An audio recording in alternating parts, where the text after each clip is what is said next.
restoranda oturanda deyirlər, pəncərənin qırağı bahadır. Burada yolun qırağı bahadır, hə?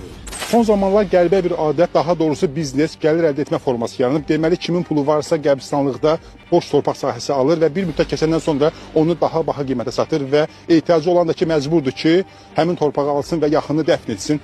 Bəli, bura Sumqayıt qəbristanlıqdır və burada olmağımızın da səbəbi vətəndaşdan, öz yaxını dəfn edən vətəndaşdan çox pul istəmələrdir. Bir ay bundan qabaq almışam 2000 manatı. Kasıb oğlanam, xeyir ola 2000-ə torpaq olmalıdır. Nəyə görə? Hansı əsasən?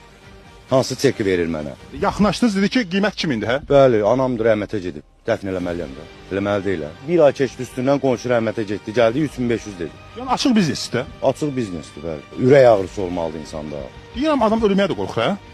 Əlbəttə ki. Mən ölsəm məni kim bastıracaq? Məndə yoxdursa, qəfil öldüm. Nə olacaq?